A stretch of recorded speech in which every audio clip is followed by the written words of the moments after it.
Welcome back to your very own channel Tania Singh. और आज हम लोग कंटिन्यू करने वाले हैं हमारा chapter united nation and its organisation, जिसका हम लोग करने वाले हैं part second of the video. और इसमें हम लोग पढ़ने वाले हैं मेनली दो चीज़ें, एवोल्यूशन ऑफ यूनाइटेड नेशंस की यूनाइटेड नेशंस का कैसे बना, कैसे एवॉल्व हुआ, and what are the principal organs of the United Nation. जो प्रिंसिपल ऑर्गन्स वाला टॉपिक है वो थोड़ा सा ध्यान से सुन लीजिएगा because it's really very important. So आइए let's continue with our ritual, जिसके अंदर हम लोग अपना सिलेबस थोड़ा सा रिवाइज कर लेंगे, क्योंकि मेन प्रॉब्लम दिस ईयर और एनी अदर ईयर आ रही है बिकॉज सिलेबस एवर चेंजिंग है, so people don't understand the syllabus. United nations organisation में हमें प्रिंसिपल ऑर्गन की एजेंसीज वगैरह करनी है, राइट, जिसको हम आज कंप्लीट कर लेंगे। Before that we start, let me tell you that आपको इस चैनल के नोट्स मेरे टेलीग्राम चैनल पे मिल जाएंगे, जिसका लिंक आपको डिस्क्रिप्शन में मिल जाएगा। तो डिस्क्रिप्शन पे जाइए, उससे क्लिक कीजिए, यू विल रीच दैट। तो सबसे पहले पहुंचते हैं एवोल्यूशन ऑफ यूनाइटेड नेशंस पर कि यूनाइटेड नेशन एक्चुअली में कैसे इवॉल्व हुआ। तो सबसे पहले मैं आपको बता दूं, यूनाइटेड नेशन से पहले क्या था, लीग ऑफ नेशंस था। अब ये जो लीग ऑफ नेशंस है एक्चुअली में ये बना था फर्स्ट वर्ल्ड वॉर की मदद से। आप सबको पता है फर्स्ट वर्ल्ड वॉर में कितने ज़्यादा जो है सिविलियंस की डेथ हो गई थी, इसलिए उन्हें फेल्ट हुआ कि नहीं, एक ऐसी जो है ऑर्गेनाइजेशन बननी चाहिए, ऐसी इंटरनेशनल ऑर्गेनाइजेशन बननी चाहिए जहाँ पर सभी लोग कॉपरेट कर पाएँ एंड हम लोग जो है वॉर जैसी सिचुएशन में कभी आए ही ना, डिस्कशन के थ्रू हम चीज़ों को सॉल्व कर लें। और इस बहुत सारे लोगों को लगा जब ये ऑर्गेनाइजेशन बन गई कि अब तो वॉर कभी नहीं होगा, लेकिन लीग ऑफ नेशन जो है वो इनिशियल से तो बहुत सक्सेसफुल रही, लेकिन बाद में वो जो है प्रिवेंट नहीं कर पाई सेकेंड वर्ल्ड वॉर, क्योंकि फर्स्ट वर्ल्ड वॉर जो है 1914 से 1918 में हुआ था, सेकेंड वर्ल्ड वॉर 1939 से 1945 में हुआ, बहुत सारे लोग मरे। तो इसका जो फेलियर था इसकी वजह से लीग ऑफ नेशन नहीं बनी। यूनाइटेड नेशन जो है वो एक तरीके से हम कह सकते हैं कि successor of league of nation है। Mark it as a star question, it is being asked in the MCQ. ये कब बना, 1945 में बना, यानी कि 2 years बाद ही हम इंडिपेंडेंट हुए थे, तो हमारे इंडिपेंडेंस से पहले बना है, तो इजीली लर्नेबल नंबर है, ठीक है। सो सभी ने इस बार जॉइंट एग्रीमेंट की कि we are going to honour the terms and condition of the agreement. And so united nations में किसी भी तरीके का world war type third world war अभी तक नहीं हुआ है, सो क्वाइट वेरी सक्सेसफुल रहा है, बट अभी टू अर्ली बिकॉज अभी तो इसको 60 to 70 ईयर्स ही हुए हैं near around. So let's move forward. अब देखिए इस बार जो है स्लाइटली डिफरेंट रोल निभाना है यूनाइटेड नेशंस को। पहले यूनाइटेड नेशंस को कोई और रोल निभाना था, आज की डेट में इट्स डिफरेंट। लाइक जब कोल्ड वॉर एंड अप हुआ तो हम देख सकते हैं कि यूनाइटेड नेशंस का बहुत ही डिफरेंट रूल है। अब देखिए यूनाइटेड नेशंस बना था as a result of second world war, ठीक है। तब सिचुएशंस अलग थी, तब हम लोग एक बाईपोलर वर्ल्ड में रह रहे थे। किया है ना हमने आगे वाले चैप्टर्स में, अगर नहीं किया है तो प्लीज़ जाकर देखिए मेरी वीडियोस को। तो हम बाईपोलर वर्ल्ड में रह रहे थे, अब हम बाईपोलर से कहाँ पर आ रहे हैं, यूनिपोलर वर्ल्ड में आ चुके हैं। सो जो है यूनिपोलर वर्ल्ड में क्या है, there is a one power, ठीक है, there is only one power. की डेट में यूनाइटेड नेशन का रूल काफ़ी डिफरेंट है जो उस टाइम पे जिस टाइम पे ये बना था तब था। ये बना था सेकेंड वर्ल्ड वॉर के बाद में, 1945 को सेकेंड वर्ल्ड वॉर एंड हुआ है, 1939 से 1945 तक था, उसके बाद हमारा यूनाइटेड नेशन बना। लेकिन अब की सिचुएशंस अलग है, क्योंकि कोल्ड वॉर के बाद हम सब ने देखा है वर्ल्ड वॉर स्टार्ट हो गया था दो कंट्रीज के बीच में, यूएस और यूएसआर। अगर आपने मेरा बाईपोलर वर्ल्ड वाला चैप्टर नहीं देखा है तो जल्दी जाइए और उसको देख सकते हैं, ताकि आपको थोड़ी सी और क्लियरिटी एंड बेसिक कॉन्सेप्ट आपकी बनी। तो आपने देखा था कि this was there, cold war के बाद we were having only one unipolar world, that was US. तो उस कंडीशन में अलग चीज़ थी, और इसलिए आज की डेट में ये सिर्फ और सिर्फ कॉपरेशन की जगह नहीं है, बल्कि आज उसका रोल बन चुका है कि यूएस की डोमिनेशन को भी चेक कर पाए, क्योंकि यूएस एक यूनिपोलर वर्ल्ड है। और आगे हम इसको इन डिटेल भी करने वाले हैं कि कैसे ये यूएस की पावर को लिमिट कर सकता है या कैसे ये लिमिट नहीं कर सकता है, कितना ये एडिक्वेट है, इसको हम डीपली बाद में करेंगे। लेकिन आज की डेट पे ये एक नया रोल भी निभा रहा है कि यूएस की डोमिनेशन को चेक करने का। ये बना है यूनाइटेड नेशन चार्टर के थ्रू, एंड वो इनिशियली 51 स्टेट्स थे, आज उसके अंदर नियरली 195 कंट्रीज जुड़ी हुई हैं, राइट। सो वही जो लीग ऑफ नेशन जिस चीज़ में फेल हुआ था उसी को अचीव करने के लिए बनाई गई है। इसके कुछ गोल्स एंड ऑब्जेक्टिव्स हैं। सबसे पहला है कि इंटरनेशनल कन्फ्लिक्ट को प्रिवेंट करें और ज़्यादा से ज़्यादा कॉपरेशन जो है स्टेट मैंने आपको बताया था इंटरनेशनल रिलेशंस में स्टेट का मतलब कंट्रीज होता है, और हमारी कंट्री में स्टेट का मतलब कुछ और होता है, ठीक है। सो ये इसलिए बना था ताकि स्टेट के बीच में जो कंट्रीज के बीच में कन्फ्लिक्ट्स हैं वो एंड हो, राइट, और कभी भी वॉर जैसी सिचुएशन में ना आ पाए। एटलीस्ट अगर वॉर ब्रॉक हो भी जाता है तो भी लिमिट्स में हो, इस तरीके से ना हो कि लिमिट्स पार हो रही हैं and you are doing war crimes आप करते जा रहे हैं, so this should not be there, plus इसका एक और रोल था, सिर्फ और सिर्फ वॉर एंड पीस के साथ नहीं डील करता है जैसे आप लोगों को लगता है, नहीं, इसके कुछ सोशल और इकोनॉमिक डेवलपमेंट भी कराता है। ठीक है, वो चाहता है कि सारी कंट्रीज आपस में मिलकर एक दूसरे की सोशल और इकोनॉमिक डेवलपमेंट में मदद करें। तो सिर्फ और सिर्फ इसके पॉलिटिकल रीजंस नहीं है बल्कि इसके इकोनॉमिक रीजंस भी हैं। ठीक है, बाय 2011 इट वाज 193 मेंबर्स थी, तो आपको 2011 तक ही अपडेटेड है। सो या बट अभी आई गेस 195 कंट्रीज हैं इसकी। अब हम बात करेंगे प्रिंसिपल और अदर ऑर्गन्स की, जिनकी भी बात आपकी बुक्स में थोड़ी बहुत की गई है। सबसे पहले आ जाता है यूएन जनरल असेंबली। देखिए 6 प्रिंसिपल ऑर्गन होते हैं, उसमें से एक है यूएन जनरल असेंबली। ठीक है, यूएन जनरल असेंबली में जितने भी मेंबर्स होते हैं सभी जो है यूएन जनरल असेंबली का पार्ट। अगर 195 मेंबर्स है, मान लीजिए इसके अकॉर्डिंग 193 मेंबर्स है, तो 193 के 3 मेंबर्स के रिप्रेजेंटेटिव जो है यूएन जनरल असेंबली में रहेंगे और उन सबके पास 1 वोट ईच ही पावर है। ठीक है, उसके बाद आ जाए यूएनएससी। यूएनएससी की फुल फॉर्म बहुत ही इंपॉर्टेंट है, mark it as a star question, united nation security council. इसके बारे में जनरली बहुत सारे क्वेश्चंस आते हैं यूएनएससी से रिलेटेड, सो बी केयरफुल जब भी यूएनएससी की बात की जाए। 5 परमानेंट मेंबर्स होते हैं और बहुत सारे अदर नॉन परमानेंट मेंबर्स भी होते हैं, जिसके बारे में हम डिटेल आगे करेंगे। जो 5 परमानेंट मेंबर्स होते हैं ये बेसिकली कौन है? United states, Russia, UK, France and China. Again it's a star question, it is being asked कि भाई P5 मेंबर भी इन्हें कहते हैं, परमानेंट 5 मेंबर। तो कहीं पर P5 लिखा हुआ क्वेश्चन पेपर में, तो don't get confuse. That is why थी कि आप मेरी वीडियोस देखा कीजिए, बहुत सारी other extra information actually videos में मिलती है। अब ये इन्हें परमानेंट मेंबरशिप क्यों मिली? That is a question. बाकी सबको नॉन परमानेंट क्यों मिली?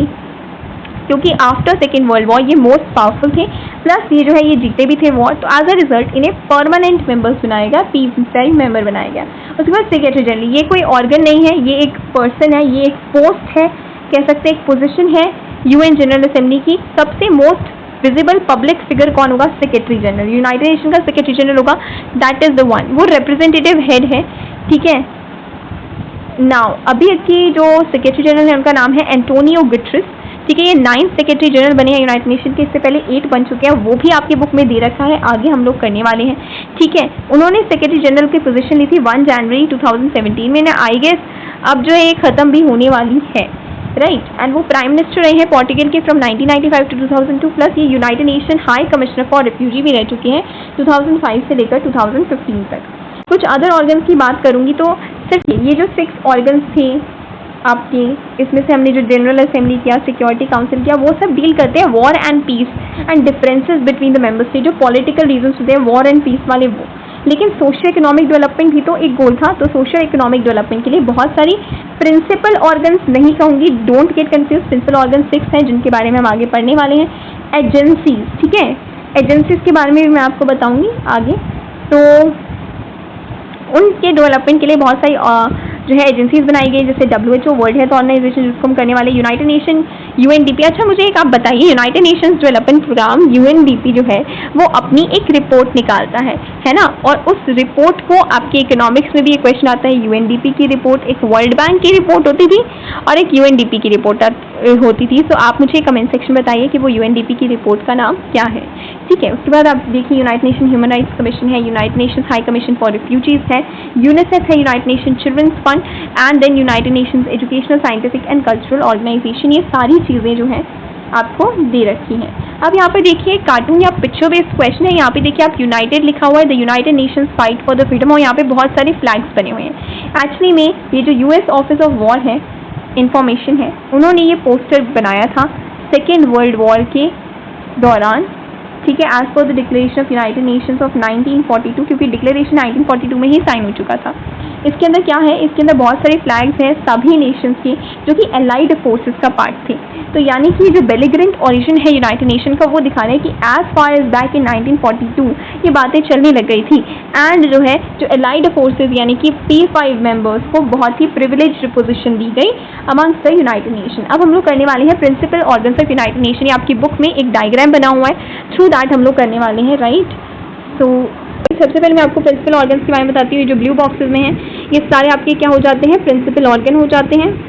ठीक है, तो एक एक करके पहले हम लोग प्रिंसिपल ऑर्गन्स को करते हैं, उसके बाद विल डू दैट। सबसे पहले आते हैं जनरल असेंबली। जनरल असेंबली में जितने भी 193 मेंबर स्टेट हैं उनके रिप्रेजेंटेटिव्स वहाँ पर बैठे होते हैं, सभी को 1 वोट मिलता है। वोटिंग पावर को ध्यान रखिए कि voting power in different organisations different है। ठीक है, कोई भी मेजर डिसीजन है तो आपको 2/3 मेजोरिटी की जरूरत है, यानी कि 66.66% of the voting should be in your favour. And अगर आपकी सिंपल अगर कोई लॉ है तो सिंपल मेजॉरिटी से काम चल जाएगा। Decisions are not binding on the United nation member. ये बहुत इंपॉर्टेंट है कि ये जो डिसीजन लेंगे वो डिसीजन किसी पर भी ज़रूरी नहीं है कि आपको फॉलो करना ही है, ठीक है। तो यहाँ पर उसकी पावर को रिड्यूस किया गया। अगर आप थोड़ा सा क्रिटिकली देख पाएंगे तो ऑर्गेनाइजेशन तो बना दी लेकिन इसकी पावर को थोड़ा रिड्यूस किया गया। Council most powerful of all the 6 principal organ is the security council. इसके अंदर टोटल 15 मेंबर्स होते हैं, 10 नॉन परमानेंट मेंबर्स और 5 परमानेंट मेंबर्स। P5 मेंबर जिनके बारे में बता चुकी हूँ। इनके पास एक स्पेशल पावर होती है जिसको हम लोग बोलते हैं वीटो पावर, ठीक है।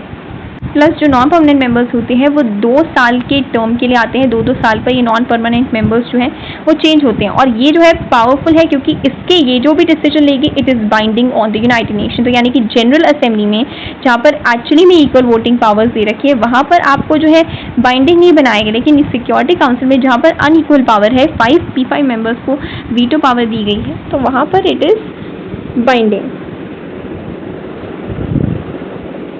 तो आई होप आप उस तरीके से क्रिटिकल एनालिसिस कर पा रहे हैं। उसके बाद आता है international court of justice. International court of justice में 15 जजेस इलेक्ट होते हैं फॉर 9 ईयर्स टर्म। और ये किससे होते हैं? ये एरो आपको दिख रही है, ये 2 एरो का मतलब क्या है? इन एरो का मतलब है कि ये जो है security council as well as general assembly दोनों मिलकर जजेस को अपॉइंट करती है। तो इसका मतलब क्या है कि अपॉइंटमेंट इसको कौन कर रहा है प्लस डायरेक्ट रिपोर्टिंग किधर है, ठीक है। इस एरो का मतलब ये होता है। और ये वाली एरो होती है डॉट डॉट वाली, इसका मतलब है सब्सिडरी रिलेशनशिप है इनके बीच में। ये हेग में बेस्ड है। हेग जो है वो बेसिकली नीदरलैंड में है, ठीक है। उसके बाद हम आ जाते हैं सेक्रेटरीट पे। सेक्रेटरीट बेसिकली जो भी इंटरनेशनल स्टाफ है जो कि अदर प्रिंसिपल ऑर्गन्स को एक्चुअली में जितने भी स्टाफ है जो इन ऑर्गन्स में काम कर रहे हैं उन स्टाफ के लिए सेक्रेटरीट बनाया गया है। इसको हेड कौन करता है? ऑब्वियसली सेक्रेटरी जनरल करता होगा। जिसको कौन अपॉइंट कर रहा है आप मुझे बताइए। किधर एरो जा रही है? तो इधर एरो जा रही है, इधर जा रही है और बस इधर ही जा रही है ना। और तो एक्चुअली में इसे जनरल असेंबली ही इलेक्ट करती है। लेकिन on the recommendation of security council, recommendation of security council के बाद। तो यहाँ पर आप देखिएगा हर चीज़ में आपको सिक्योरिटी काउंसिल जो है वो बहुत ज़्यादा पावरफुल दिखेगी। ये 5 ईयर की रीन्यूएबल टर्म पे होते हैं, यानी कि 5 ईयर्स तक आप टर्म कीजिए, उसके बाद विल डिसाइड कि आपको आगे एक्सटेंड करवाना है या फिर जो है you have to change it out. इसके बाद आ जाते हैं हमारे पास कि ये आपके पास आ जाता है इकोनॉमिक एंड सोशल काउंसिल, जो कि डायरेक्टली कहाँ पर एरो दिखा रहा है, ठीक है। तो इसका मतलब क्या है कि इसे जनरल असेंबली इलेक्ट कर रहा है, क्योंकि इस एरो का मतलब क्या है कि अपॉइंटमेंट हो रही है। ये 3 ईयर टर्म्स के लिए होते हैं, ठीक है। 54 सीट्स होती है इकोनॉमिक एंड सोशल काउंसिल में, जो ज्योग्राफिकल रिप्रेजेंटेशन के बेसिस पे मिलती है। Geographical represent we daily mean by geographical representation, इसका मतलब है कि हर एक रीजन से, यानी कि एशिया से, साउथ ईस्ट एशिया से, फिर यूरोप से, इस बेस पर सीट्स है। चलिए आपका इंटरनेशनल कोर्ट ऑफ जस्टिस देखिए। इंटरनेशनल कोर्ट ऑफ जस्टिस ये रहा। International court of justice already हो चुका है ना, we have done it, okay. Then we are left with the last principal organ that is the trusteeship council. तो आइए देखते हैं ट्रस्टीशिप काउंसिल को देखते हैं। So this is the trusteeship council. आप देख सकते हैं कि जो ट्रस्टीशिप काउंसिल है ये अब एग्जिस्ट नहीं करती है। अब देखा जाए तो अभी 5 प्रिंसिपल ऑर्गन ही है, ठीक है। 6th वन जो है वो अब एग्जिस्ट नहीं करती है। ये 1 नवंबर 1994 से ही ये सस्पेंडेड है, राइट। ये जो है वो बनाई गई थी कि जो भी कंट्री जिनको भी इंडिपेंडेंस मिली है उनका हेड कोई नहीं है, क्योंकि 1945 के बाद वॉर के बाद बहुत सारी कंट्रीज जो है एकदम से अपने जो है रूलर्स उन्होंने खो दिए थे। तो उन कंट्रीज़ के मार्गदर्शन के लिए ट्रस्टीशिप काउंसिल बनी थी कि जो भी इंडिपेंडेंट कंट्रीज़ हैं लेकिन उनका कोई हेड नहीं है तो उनको डायरेक्शन देने के लिए ये ट्रस्टीशिप काउंसिल थी। एज अ ट्रस्टीज हम मानेंगे, लेकिन आज की डेट में सारी कंट्रीज़ जो है वो इंडिपेंडेंट है, सभी के हेड हैं। तो आज इसकी नीड फेल्ट नहीं हुई, क्योंकि लास्ट इंडिपेंडेंस हो चुकी है। पालवा की जो लास्ट यूनाइटेड नेशन की ट्रस्ट टेरिटरी थी वो भी इंडिपेंडेंट हो चुकी है। तो इसके बाद अब इसका कोई भी यूज़ नहीं है, इसलिए it is of no use. अब आ जाइए, आपको यहाँ पर कुछ जो है वाइट बॉडीज दिख रही होंगी। तो इसी तरह भी एरो दिखाने का मतलब क्या है कि ये इनके साथ, मतलब ये ऑर्गेनाइजेशन के मेंबर्स को ये 2 जन अपॉइंट करते हैं, इस ऑर्गेनाइजेशन के मेंबर्स को ये 2 जन अपॉइंट करते हैं, और इसीलिए ये जो है डायरेक्ट रिपोर्टिंग करते हैं उन्हीं ऑर्गेनाइजेशन के लिए। तो सब्सिडरी बॉडीज जो कि जिन्हें सिक्योरिटी काउंसिल अपॉइंट कर रहा है वो है आपकी military staff committee, international crime tribunal, peace keeping operation से related organisation, international atomic energy association and all that etcetera. तो आप ये देख लीजिएगा, राइट। सिमिलरली जितने भी प्रोग्राम्स फंड्स हैं यूनाइटेड जनरल असेंबली के द्वारा अपॉइंट किए जाते हैं। Research training institute general assembly के अंदर कौन सी है, कौन सी सब्सिडरी बॉडीज है, कौन सी रिलेटेड ऑर्गेनाइजेशन है, कौन सी एंटाइटीज है, कौन सी स्पेशलाइज्ड एजेंसीज हैं। कुछ स्पेशलाइज्ड एजेंसीज जो कि सब्सिडरी रिलेशनशिप रखती है इकोनॉमिक एंड सोशल काउंसिल के साथ, not with general assembly. Most of आप देखेंगे सारी जनरल असेंबली के साथ ही रिलेशनशिप रख रही है, राइट। सभी को देखिए, सभी कैरो जनरल असेंबली की तरफ ही जा रहे हैं, लेकिन कई ऐसी ऑर्गेनाइजेशन एजेंसीज है जो कि सोशल इकोनॉमिक काउंसिल में, आज जो आप देख रहे हो international labour organisation, world bank, WHO, ये सब इकोनॉमिक एंड सोशल काउंसिल के साथ करती है, क्योंकि इनका काम है डेवलपमेंट करवाना।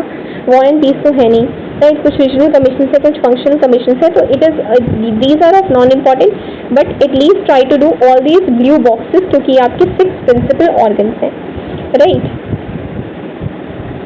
But the main thing of this diagram is that you should understand कि what these arrows signify कि एक्चुअली में डायरेक्ट रिपोर्टिंग किसको कर रही है, किस और प्रिंसिपल ऑर्गन को ये जो है डायरेक्ट रिपोर्टिंग करती है। So that's it for the video. Take care, bye bye, and you will get the notes.